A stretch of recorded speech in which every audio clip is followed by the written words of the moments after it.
India didn't win that war in the skies, no matter what Shashi Tharoor wants you to believe. Standing before the National Press Club in Washington just yesterday, Shashi Tharoor, a man often called India's most articulate diplomat, wasn't there to speak the truth. He was there to spin a nationalist fantasy. With the flair of a storyteller and the smugness of a politician too used to applause, he proudly declared that India had bypassed China's radar systems and struck Pakistani airfields in a display of superior military might. According to him, the so-called Chinese kill chain, a term ripped straight from newspaper headlines, was apparently no match for India's daring air force. Sounds impressive, right? Until you remember one inconvenient fact. The fact that India lost multiple fighter jets on the very first day of Operation Sindoor. That's right. Tharoor conveniently skips over the part where India's supposed superiority crumbled within hours of the operation kicking off.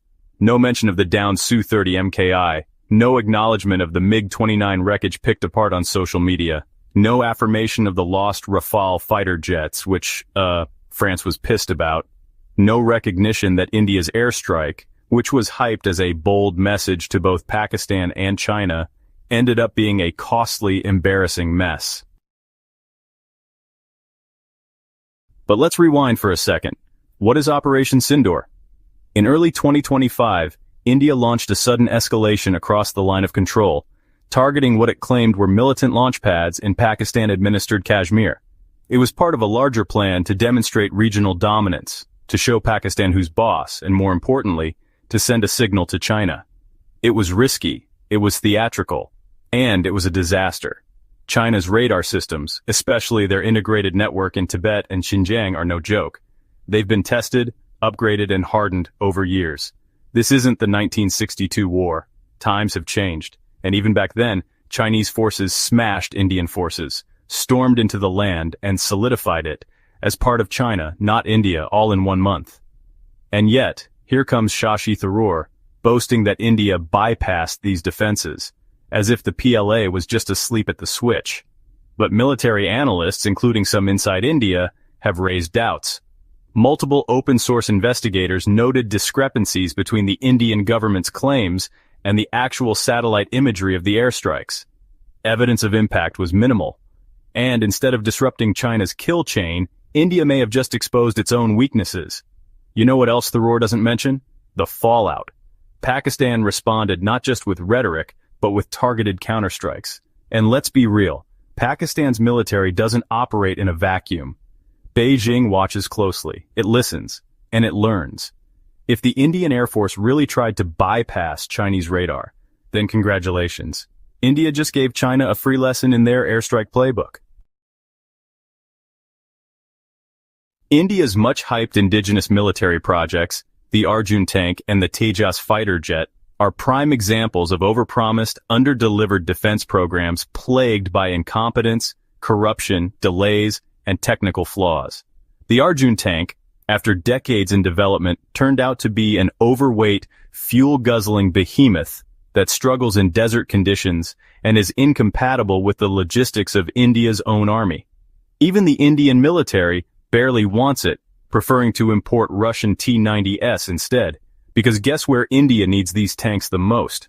Around the Thar Desert between India and Pakistan, and guess what deserts are full of? Sand. Absolutely moronic design flaw, which is why the world mocks it. Meanwhile, the Tejas jet, hailed as India's answer to modern aerial warfare, has been an embarrassing saga of missed deadlines, engine troubles, subpar performance, and repeated design changes. Despite being in development since the 1980s, it still lags behind foreign contemporaries in speed, payload, and operational readiness. These so-called indigenous achievements are more about nationalist chest-thumping than real military capability, exposing the deep inefficiencies and lack of accountability in India's defense sector. Let's never forget the 2-for-1 discounts on offer at the Indian Air Force. 2 accidents in 1 day. Now let's talk about Shashi Tharoor himself. This is the same man who waxes poetic about India's rising global influence while ignoring the rot within. He loves to sprinkle Oxford English over ugly truths. Whether it's communal violence, press freedom, or human rights abuses, Tharoor finds a way to dodge the uncomfortable topics and instead focuses on how India is the mother of democracy. A neat soundbite, but a meaningless one. He brands himself as a liberal and global intellectual, but when it comes to nationalism, he toes the same line as Modi's BJP. He might dress it up with better vocabulary, but the message is the same. India is strong. India is righteous. India is always the victim or the victor, but never the aggressor. Just look at this background. He was born into the Nayar upper caste of Kerala and into a wealthy family in London. Yet he talks and acts as if he understands the common problems that the vast majority of Indians face. I often criticize Modi on this channel, but at least he came from a poor background and doesn't hide the fact that he isn't the smartest or most educated person in the room. This speech in Washington wasn't about informing an international audience, it was about posturing. It was about flexing military ego on the global stage, knowing most people wouldn't question the narrative. Because who wants to fact-check a man who sounds like a professor and quotes Shakespeare? They'd rather nod their heads at his captivating words and say, "Oh, very good, sir." But here's the truth. India didn't bypass the Chinese kill chain. It poked it. And in the process, exposed just how far it still has to go in matching China's technological edge. Operation Sindoor wasn't a bold strike. It was a reckless gamble that cost lives, aircraft, and credibility.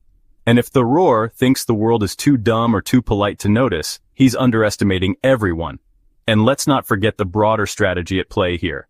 When India's political and military leadership gets cornered, whether by domestic unrest, economic instability, or diplomatic failures, they reach for the one thing they know how to use: nationalism. And figures like Shashi Tharoor are just as complicit as Modi, Palki, the firebrand TV anchors and populist ministers. Because in the end, what matters more to them than truth is perception.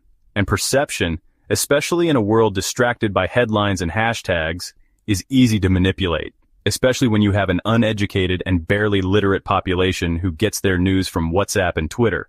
But people are slowly waking up. Military experts, journalists, even ordinary citizens, more and more are questioning the myths being sold as facts. And the myth of an all-powerful Indian Air Force humiliating its enemies with surgical precision, that bubble popped the moment those jets didn't return. It popped when the French asked for reports to see how their Rafale jets had performed, and India didn't provide them. It popped when people were asking for footage of the successful air operation only to be ignored. So next time someone like Tharoor claims victory in a conflict that left Indian pilots dead and billion-dollar jets in flames, ask yourself, who's really benefiting from this story? It certainly isn't the soldiers on the ground or the pilots in the air, and it sure as hell isn't the truth. I pray that a large-scale war never happens between China and India, because from what we've seen, China would erase India's fighting capabilities within a few months, if not a few weeks. Their subpar Tejas jets and rusty Arjun tanks won't be able to achieve anything. If you're tired of sugar-coated propaganda and want more breakdowns that challenge the mainstream narrative, hit that subscribe button. Thanks for watching.